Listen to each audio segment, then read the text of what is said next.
My name is Travis Tatum Mills. T Mills. Travis Tatum / T Mills. From Riverside, California. And yet, as small, like as weird, I'm conflicted with Riverside because it's a really big city, but if you're from there, it's really small. And there is a music scene, but there isn't a music scene. So for punk and everything, there was this like grimy, hardcore metal scene that, you know, you could go to the Showcase Theater, which was in Corona, rest in peace, because they closed it down. That venue was like where I grew up, man, and you know, I've seen so many shows there. There was Chain Reaction in Anaheim, which is another like little punk rock club, which I actually got to play when I was, you know, a few years ago. Riverside, there wasn't like too many, you know, there's no like really big concerts out there and stuff. But what's really cool is Hit Boy, who's doing amazing things right now. He's from Fontana. Audio Push is from the IE. Those are some really good friends of mine. They're killing it right now too. I'm from Riverside. Travis Barker's from Corona. So there is like a music scene within the music scene, if that makes any sense. You know, people like to think about like Orange County or LA, and you know, there's people out in Riverside doing their thing. So that's where I come from, man. That's like the school of, you know, school of music, I guess. I was just hopping fences and going to shows with all my friends and piling in a truck and, you know, just doing teenager shit. That's stuff. I was going to rap shows. I was going to hardcore metal shows in people's backyards. I was playing shows in my garage. Anything I could go to. You know, I was just obsessed with music, and I would go to 4 or 5 shows a week if I could. Because when I was 13, my dad took me, he opened a Wahoo's Tacos in Corona. He opened a taco shop, which was attached to a skate shop. And I went to the grand opening, and him and Mark were there from Blink, of course, like idols, you know? I stood in line, and I had this famous Stars and Straps deck, and I had Travis and Mark sign it. And then Blink-182, they just played 5 nights at the Wiltern in LA. Fast forward now, so you know, now adult Travis is friends with Travis. And he was like, you know, man, like you should come to the shows. And I was like, 5 nights of Blink-182 at the Wiltern? I was like, yes, please.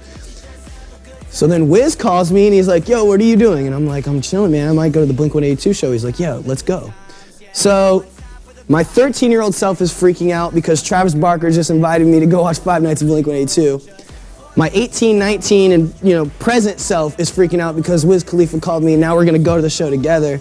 And so that was like the craziest week of my life. And I went every fucking night. I saw Blink, I watched them 5 nights in a row, all 5 sets. They did 5 different encores. And I was like blown away. You know, my parents couldn't believe it. I called my dad and my mom and they were like, just like so happy. That's like one of those things where you're just like, yo, my job is cool as hell. I have the coolest job ever. In no way have I like made it or have I like reached, in my mind, you know what I mean? Like I'm still Travis Mills from Riverside, California. I still talk to my mom once a day. You know, my dogs are the same. My sister still yells at me the same. So it's not this like big, you know, you don't wake up one day and like you're in a new house and you have all these people around you who you don't really know. I want to say like everyone thinks it happens like that, you know, but like everyone thinks success is like this, but it's really like go all different ways. So it's gradual. But the biggest change would definitely be my schedule.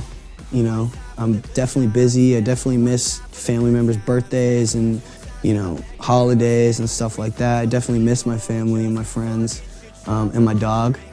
But that's like really nothing. I would never stop any of this because, you know, on my schedule. I'm grateful to be busy. It's better to have, you know, a filled schedule than not. And I'm a people person, man. I love people, you know, I love talking. I feel like I'm a very outgoing dude and, you know, I'm not like afraid. So this job to me it's not a job, it's a dope ass life. You know, I get to come and meet cool people and talk about what makes me happy and what I love to do.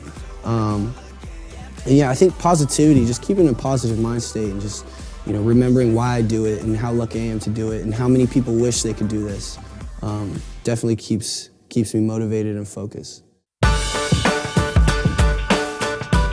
This whole year has been just a huge year for growth. And so this year, I'm like working out every day on the road, which I've never done before. And that's what I mean by scheduling. Like I have to get to a venue, I have to make sure that there's a shower there so I can work out and then take a shower and then be ready for the whole night. So, and then eating right. Eating is like one of the hardest things on tour. Just because of the availability of good food, you know? If you love junk food and you love fast food, it's a perfect place for you. But if you like to eat good and you want to take care of yourself and not get sick all the time, it's just a lot more preparation. So I've been going to like grocery stores, late at night and stocking the fridge up. But yeah, definitely been very mindful about making sure I don't get sick, watching what the food that I put in my body is good, because it's energy, man. I need a lot of it to be able to, keep up with it, so. Every other tour I've ever done has been the flip side. It's just been candy, alcohol, food whenever I want. And it really does take a toll on you, That's, I've gotten sick on every single tour and it's just not fun, You don't want to play shows when you don't feel good. So definitely, I want to give my best. I want to give 110% every night. And I know, some fans, man, they travel 10, 20, hours just to come for one show. And so just because I don't feel well or I'm having an off day, I can't give them an off show because for them, that's the only experience they're going to get. I get to do this every day. They get to come to one show, and this is something that they might have saved up for months to come and, they're so excited, so I can't let them down. And so that's just, it's being mindful of other people as well, I want to give them my best, I want to sing good, I want to look good, I want to perform good, I want to be in a good mood when I meet them, I want to smell good, I don't want to smell like Taco Bell, shout out to Taco Bell, no. So yeah, it's just, it's a whole new Travis, and I feel like it's just like a big, giant step forward in an amazing direction, and I like how everything's going. The growth has just been amazing because when you're put in a room with people you admire, like I'm talking about like Travis and Wiz and stuff, that pushes you to want to excel. And I feel like comfort breeds, mediocrity. There's no room for me there. So I want to keep getting better every single day. I want to write catchier songs. I want to write bigger songs. I want to write, more clever songs. I want my verses to be impeccable. I want my hooks to be stuck in your head the first 5 seconds of it. I want you to leave being like, fuck, that shit is still stuck in my head, And when that happens, I feel successful. If someone comes on my tour bus and I play them a demo and they're whistling it when they walk off, I'm like, I did my job. I'm happy, that works. So for me, it's just always wanting to get better, you know what I mean? And if people, if they want to support it, then I'm happy to have them, and if they don't, then too bad. I don't know. I'm not here to please everyone. I wanna make the best music I can for myself and for my fans, and I want to become the best possible version of myself. And longevity is really the goal. So I feel like it's important to keep reinventing yourself, and as long as you stay true to what you believe in and why I started making music. I started making it for myself, and because it's something I fell in love with, and I have a lot of fun doing. And I still feel that way, so. I'm T Mills, and you can look for me on Last.fm.